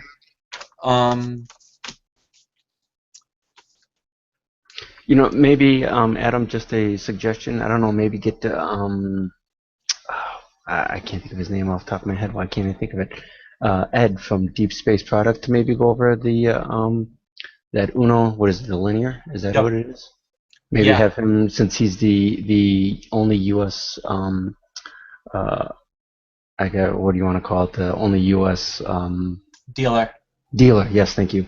That has them, so he might be able to, give us a good, I don't know if he would, but have him come in and try to give us a review, because I know I'm interested in that Uno, the M Uno fast reverse, because you don't have to do a meridian flip on that, which is pretty interesting. I'm pretty sure Ed would agree. Yeah, his name popped into my head as one of the first things. He's one of those guys, though. I think to myself, oh, I'd love it if he'd go over the linear mount, and if he'd go over hypertuning, and if he'd go over this, and if he'd go over that. He's just one of those guys you can learn a lot from. So. True. Yeah. Yeah, but I will reach out to him. Absolutely. Yeah, because those linear mounts are also belt driven, which is kind of interesting too. Yep. Because I know you can do that mod for the Atlas or for the Orions, but you can't do it. Well, I haven't found it anywhere for the Celestron C gems. I'd love to be able to do that for mine. Mm-hmm. Guys, could I address something that's going on over in group chat? Go ahead. Apparently, Robert and Glenn and I don't know who else, they were discussing an issue about their power went off, and their mounts knew where they were afterwards. Of two of the mounts that we've discussed tonight, both the Gemini and the whatchamacall, the AEP system, those mounts know where they are. If the power goes off, the mounts know where it was where they were when the power went off. When you turn the power back on the Losmandy, you do one of the other restarts. I can never remember whether it's a warm start or a warm restart, but it's the warm restart. No, yeah. Sorry, it's a warm restart. Okay, I know what they do. I just can never remember which name is attached to which one. That's why I've got it written on the back of my hand controller, because I'm not that bright. And anyway, so yeah, it knows where it was when the power went off, and you can start from right there and continue on. And with the AP1200 I've got here, yeah, it knows where it was when the power went off. And so yeah, you can send it off to the object, and the object may have moved a ways and stuff like that, but it'll figure out where it was. So it's got the absolute encoders on each axis? No, it doesn't need it just remembers where it was. It doesn't and that will tell it where to go. It remembers how it's lined up and everything else, or at least on mine, the AP1200, because I've got it set to auto start. So with the 10 micron, you can even unlock the clutch and move the mount as you wish, lock the clutch, and then it still knows where it's at, even if you move it manually. So that's pretty cool. Yeah. But yeah, there's when I bump my head on my yeah, it comes with a big cost though, and that's a real bummer. Yeah. Yeah, that's the real benefit of Absolute Encoders is it knows where it is even after you move it, even after you unlock the clutches.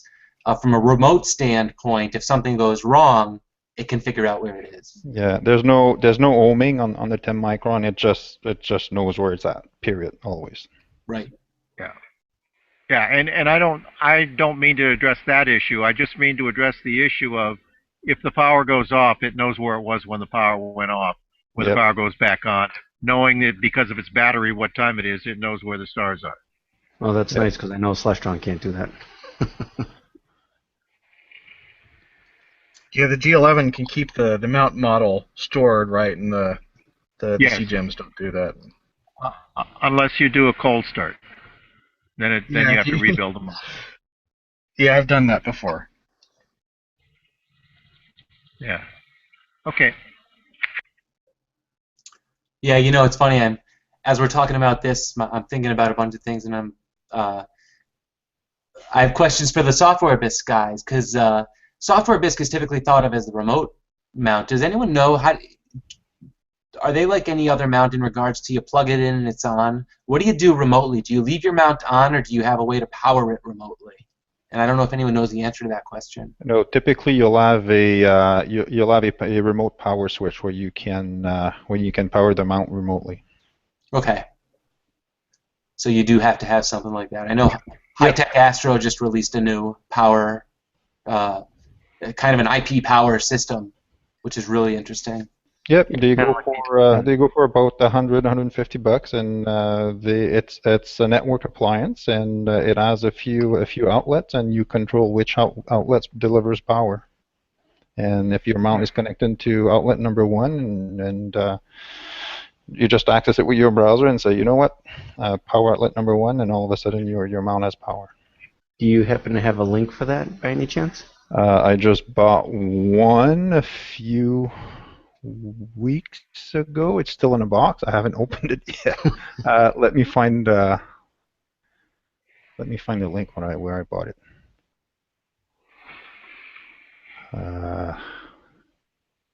Give me 2 minutes. You guys can go on, and I'll just post a link on the chat. Yeah, Josh is saying EQ mod will actually remember where you are as well. I'm assuming you're saying when the mount's powered off, Josh? Yes. Yeah. Yeah, same thing. If you turn it off and turn it back on, it'll remember where you were at. Or if it loses power. That's a pretty handy feature. I mean, just not having to sync every night. I don't know how difficult it is for every mount. I know Celestrons are a little bit tougher. Although there's probably a 1-star sync, and if you're plate solving, who cares about pointing? But it depends on the type of system you're using. Yeah, I know with mine, I have with the CGEM, I connect up through Starry Night and SGP, and I hibernate, and then I wake up and I just go to it. No issues. It's because I'm doing. I've got Pinpoint also for doing the trying to do the. Yeah, I can't even think tonight. Holy crap! You know what I'm talking about for pointing of the stars and everything like that. So I don't have to do any synchronization with it. I see Chaotic has a question related to micro-focusing. Go ahead. We have time for other topics.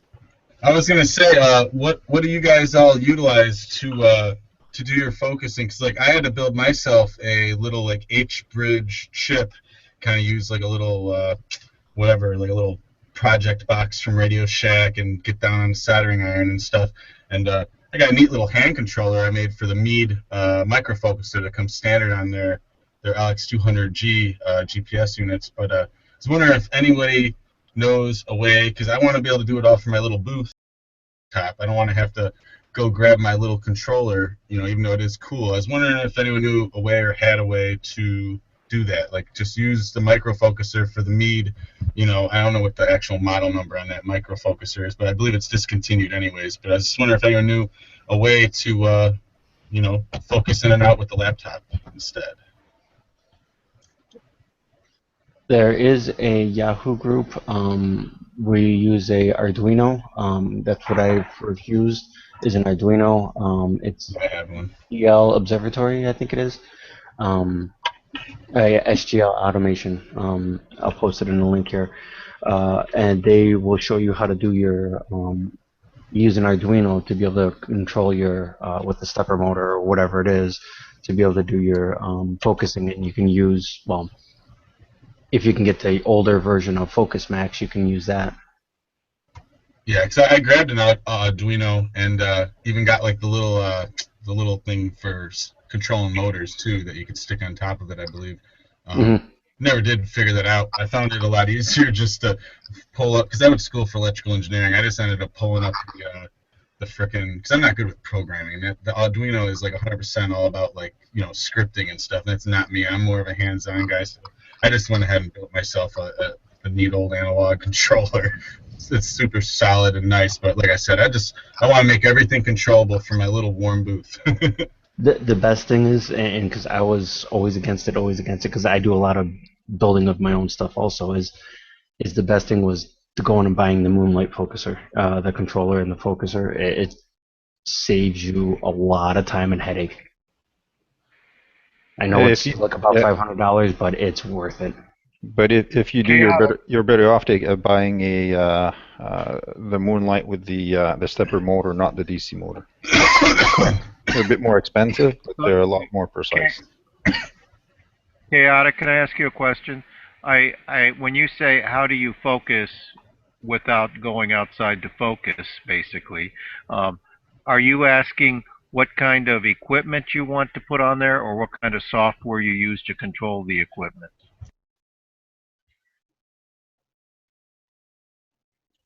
Hello? Yeah, I think that's... Oh, sorry. I was talking with the mic muted. I was saying I have Focus Max, and that part kind of I'm good on. It's just getting it connected to the computer, because it's got that weird I forget what you call it. It's like a 3.5 millimeter like a headphone jack for a plug. So it's kind of an off-key kind of plug, and it's got to actually be powered through that, So the laptop actually doesn't have enough power to power it. Is that just a DC? Let me ask you. Is that just a DC motor? DC motor, right? Yeah, and I do it on a 9-volt battery that I built. What is it? Moto Focus they used to call it? Moto Focus. MOTOFOCUS. That just basically, and Rigel uses a pulse.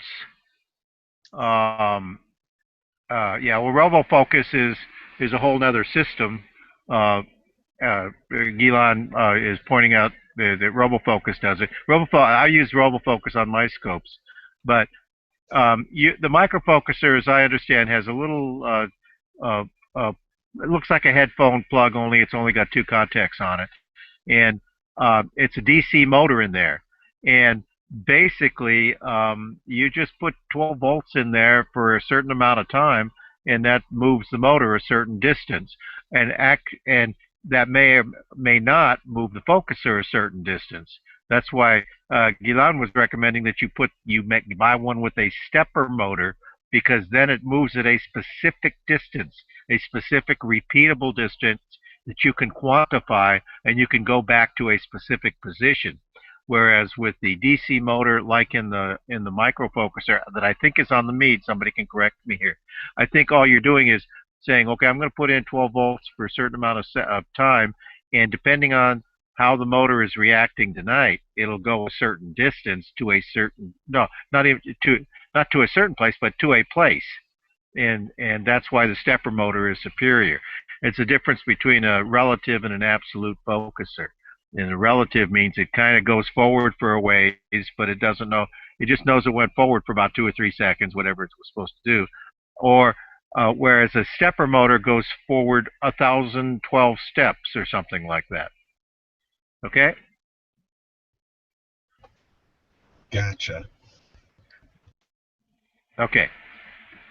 I have heard that people are having luck, and I don't think this is the link that Robert posted, but I've heard that people are having luck simulating a stepper motor with DC focus with a DC motor.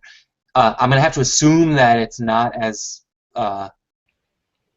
perfect of a package as a stepper motor would be, but it might be something to look into if you're trying to get that working. But it sounds like you need more. It can be close, but a DC motor is not. You can't repeat the same move, like the same step size, basically. Right. Because of power fluctuation. Are you considering using it with a computer to do it, or are you doing it by hands and you just want to know how to connect that plug way out there out of your warm room? Yeah, see, originally my problem was, like, in general focusing. Like, I wanted to get perfect focus, and that used to be, like, a big problem for me. But I use Backyard EOS, you know, live with the bar, whatever, however you say that. That mask with all the lines in it. I did not know how to pronounce that, but yeah, that, and then the controller I made. I can get it perfect. But I just want to know how to either A, make a controller that I don't have to, you know, I want, because I could easily get a longer wire and just like stretch the wire in here and control it, you know, from in here. But I was just wondering how I could hook that DC, if it's a DC motor or whatever. I just want to know how to hook that and control it with the computer. That's it. I just want to hook it up to the computer. I mean, USB or whatever it need. But I want to know what I need. Is it GP USB does that, or GP Focus? Yeah, GP Focus, duh. I guess there's a product called GP Focus that converts a USB signal into the pulse for the DC motor. Isn't that right, guys? That sounds about what I'm looking for. That sounds good. Yeah, you could do that, or you could buy an old RC car for like $5 at the toy store and use the controller for it. Because ideally, I'd like to control the focus from my wireless Xbox remote as well. Because I could already control both axes of the mount. I'd also like to be able to control that. That'd be ideal, you know, with another one of the sticks or maybe the triggers. You know what I mean? Yeah, we did that at work. I mean, in maybe like a couple hours, made something. We control some of our testing rigs with PlayStation remotes, and you could do it with an Xbox controller the same way, just to control a DC motor back and forth. It was pretty straightforward, maybe like a couple-hour long project to do. I could share some details if you want to. Yeah, I was just gonna say, if you could share details, that'd be wonderful. Because I am like so pressed for time on things. I have to use what little free space I have to try to look up stuff, and this hobby it's engrossing. Yeah, definitely. I did get an email from Google GP Focus and see if it answers your question. GP Focus. Yeah, I did get an email from Leon at Rigel Systems. Yeah. And they just I don't know if this applies to GP Focus, but they just introduced something that might be of interest to you. You use one of those PowerPoint presentation infrared clickers, and you actually use that to focus. So you're focusing wirelessly with one of these infrared clickers. And I don't know how much they cost, but given what electronics go for today, my guess is you could get one on eBay for very little. And that could be an interesting solution for you. Well, one of the problems with all that stuff is how long is your thumb actually on the button? And so what you want is a pulse focuser that puts out a certain pulse of a certain time. And that's something that helps a lot. And Rigel makes such a thing. I forget what it's called now.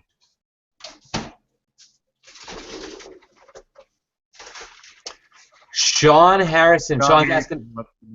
Yeah, go. Sean's asking about automated Meridian flips. How many are using them? Well, I let Sequence Generator Pro handle my Meridian flip. My mount actually doesn't do it itself, so I don't know if any of the other mounts do.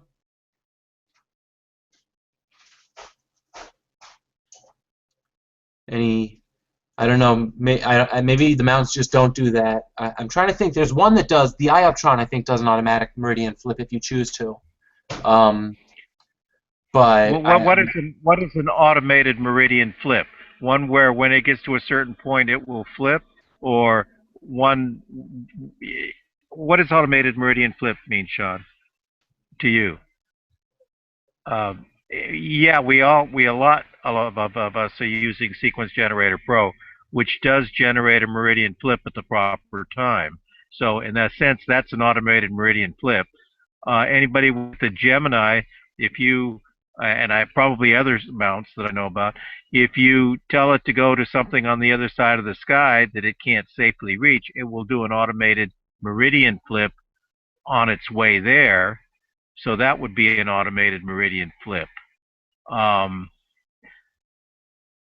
think I was more curious, just in general, out of the different mounts we're talking about, how many people use automated meridian flips?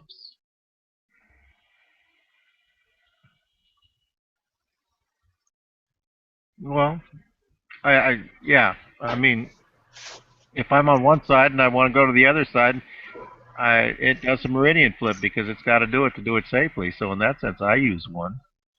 I did, I think, 3 or 4 meridian flips last night. John, I did my first one last week with an Atlas. Yeah, I use it with my Sirius all the time. yeah, I think most of us are probably using the software to control the meridian flip because we're all imaging and it has to correspond with our image, kind of our image schedule, so to speak.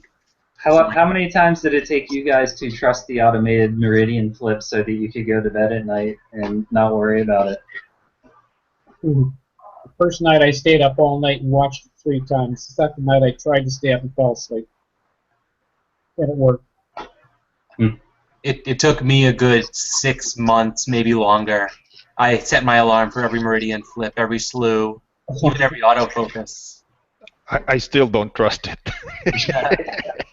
Well, you guys are younger than I am. I'd fall asleep. Yeah, I have a hard time imagining I can trust it yet, too. I'm hoping at some point, but maybe I should just set my clutch just a tiny bit loose so if it runs into the pier, it just keeps going, you know? Well, don't you guys set stops in case it doesn't work? Yeah. Astrophysics. Go ahead. Go ahead, Al. Astrophysics doesn't have stops unless you use APCC. Or if I'm going to guess if you have the encoders. Let me think about that. Actually, no. I'm going to say if you have the encoders, even if you have the encoders, unless you're using APCC, it probably doesn't have any safety stops. Oh, then I see why you stayed awake. I just assumed if it failed, it would just go to the stop and then park, and I'd see it park the next morning. I never thought about it actually not. Wow, I see why you were worried. Yeah, I bought my S-Big CCD used, and the filter wheel has a big scratch along the bottom of it, and I know exactly what happened. The guy who sold it to me didn't disclose that, but I could see exactly what happened.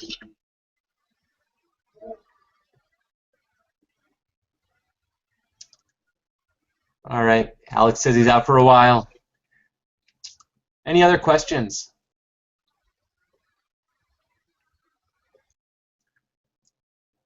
Anyone here have any great topics for discussion that should take up one of our future sessions? I do. We discussed Atlas. EQ mod. Go ahead. EQ mod Atlas. Yes, yes. Yeah, I agree. EQ mod would be a good one. I have one. The two of us both shot the Heart Nebula here recently, or Melat 15, and I'm not sure what scale you were imaging at, but I'm sure your skies were pretty crappy like mine, and you were probably under 1 arcsecond a pixel, and I think I was up close to 2 arcseconds a pixel. And I don't want it to turn into a debate about, you know, what's better and stuff, but I guess I am curious how to really match, or would like to have a discussion on how to really match your imaging scale to your skies, because to be honest, I guess in the HA data I just didn't see a huge difference, but I'm assuming you had a much higher resolution in your imaging train. Yeah, I'm at about 0.71 arcsecs per pixel, and I noticed the same thing, so I'm not going to debate that. I'm sampling way beyond my seeing. Right. And I think that all the time. I think, why don't I just have a scope that's about 1,000 millimeters, and I'm not going to lose anything, and I'm probably going to get better optics and all of that stuff. But at the same time, I do feel slightly better about oversampling as opposed to undersampling, just because I do want to get the maximum amount of detail, and maybe I'll see the benefit once a year, I hope, at least. But yeah, that would be a great topic for future discussion. Yeah, no, I feel the same way. I mean, I actually got rid of my 8-inch RC for just that reason. I just didn't see a difference between that and my 4-inch refractor. But I think it would be a great topic to get, lots of different sources and kind of compare images and seeing conditions, and also really to help people understand how to quantify seeing conditions, because I think there's a lot of misunderstanding there as well. But I hate to bring him up again, but Rick J is using the C14, and he seems to pull so much detail out of his shots. It's a surprising amount for such small targets. I agree. And it's funny because the other thing that seems weird is that your resolution just seems like it doesn't matter as much when you're taking nebula shots as it does when you're taking galaxy shots, because I would never argue that my galaxy shots look anything like somebody using a C14, but the nebula shots just don't look that different. Yeah. So, anyways, it would be a good topic and lots of questions about it. Yep. All right. Yeah, a few. Elaine says EQMod is great, so he must have experienced it. Yeah, I used EQMod exclusively for about 4 years with my NEQ6 and the HEQ5. It's pretty awesome stuff. Yeah, and I'm thinking APCC is the AP version of EQMod, but like I said, nobody knows anything about it yet. And it looks a lot. It looks a lot the same if you look at the screenshots. Yep. So I'm sure there's ideas that were taken from there, which is fine. Yep. And one thing I didn't mention about the AP mounts is if you have an AP mount and you want to use APCC, you have to have, I believe it's called the V chip. And unless you've bought your AP mount within the last, I'll say, 3 to 6 months, you probably don't have it yet. You can upgrade to it. But do keep that in mind, because I didn't mention that. Yeah, you can't use it with the 900, I don't think, right? That's probably correct, yeah, because the 900 was discoed before the V chip came out, I believe. Right. Well, they've been working on APCC for long enough that the EQMod might have got some of their ideas from that. Yeah. Remember a few years ago hearing about that, how exciting it was. I think it's going to be great from what I've read about it. Yeah, if you have absolute encoders, it seems awesome. I mean, just building up a pointing model and having that correction. I mean, who knows? Maybe we won't be guiding in a few years. That'd be awesome, I guess. I don't think guiding's so difficult, but that's because I do it. And I think that if I wasn't guiding yet and I could avoid it, it might be a nice thing to not do. But you know, I was listening to Richard Wright's presentation today on how the Paramounts can use, I think, what it's called, ProTrack. I think they called it, but I'm not sure. And basically, you take a 300-point model on a T-point, and you know how the scope, what every error the scope has got in what are very small stretches of sky. And in order to get from here to there, you've got to speed up the mount or slow down the mount a certain amount. What they finally figured was, look, if we know 300 data points up there, we know where pretty well everything is. And so the mount can actually speed up, slow down, and take care of all of its little weirdnesses all over the sky. and it can do it so well that you don't need guiding at all, and you can go for 20 minutes without guiding with the ProTrack. Yeah, I'm guessing the Mighty mount will be ProTrack compatible. Is that the case? Do you know, Alex? No, I wasn't. I was in and out, but that was just one of the glimpses I caught of the presentation today. I'm not really into equipment all that much, and so I don't keep track of all these things. I just listened to that little part today. I'm not sure if ProTrack does the same thing, but to me, one of the most impressive things about the absolute encoders on the Astrophysics mounts is they take atmospheric diffraction into consideration with their guiding rate. So that it actually, so that you actually are guiding better on towards the horizons because of that. I think that's pretty impressive. Yeah, I think that's the same thinking behind ProTrack as well, where there are lots of things that can impact the tracking of the stars, but a lot of them are predictable. And if you're a smart enough programmer and you're good at math, you can just work them out mathematically. And I actually went to sleep the other night reading about ProTrack, because one of these days I might find myself with a remote setup, and it does seem at this point, until APC really gets well understood, people are using it and comfortable with it, it does seem like Paramounts are the remote way to go. So that's predictable, like at 20 degrees, there's not a lot of variability in atmospheric refraction?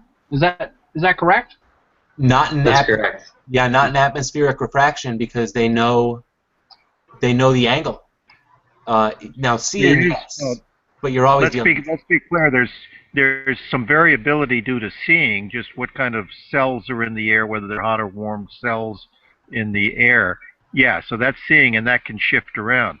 But as far as the refraction angles, no, those are pretty steady. The other things that are affecting your tracking errors are shifts in your collimation of your scope, shifts in the things become part of the model when you're building a tracking model. And there's lots of it. Everything that you've got on your scope can change its position.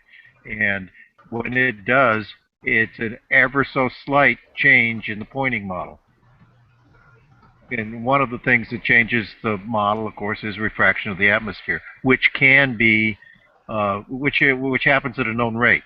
But just like climate and weather are two different things, the refraction of the atmosphere and the scintillation type seeing are two different things. Right, sure, I get it. So how big is the refraction guiding error if you were just using a normal mount that did not compensate? I can tell you that when I was trying to get a bunch of Messier objects one night, and pointing down towards the horizon is off, and tracking at the horizon runs at a different speed than it does up above. Substantially different, visibly different. In a 1 minute exposure, you can see a visibly different tracking of the object. It'll be blurred a lot more on the horizon than it is up above. And our mounts, when it says that they've got sidereal rate tracking, they're talking about sidereal rate up above. They're not talking about sidereal at the edges, down on the horizons. To answer your question more specifically, it's not a static rate. It's only a theoretically static rate, and it actually changes across the entire sky as it moves. Yeah, I've actually read that if seeing is good enough, you can see elongation in your stars visually. Slight elongation, but just based off diffraction effects from the atmosphere. And that's going to be very low on the atmosphere, but I've seen people congratulated because they saw elongation in their stars rather than somebody saying, now there's something wrong with your telescope.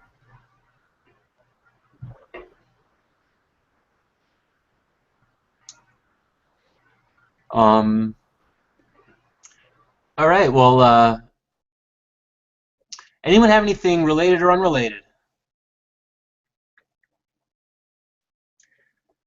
We had a lot of viewers on today, and I want to thank all the viewers for coming on. We're here every Sunday. You can suggest topics. You can check us out on Cloudy Nights. You can leave us messages. If you have a great topic you'd like to present, let me know. I'll let you present it. You have the podium. We're hoping to line up a few other presenters over the next couple of weeks, and I think I have a few in mind, but you know where to contact me if you're interested.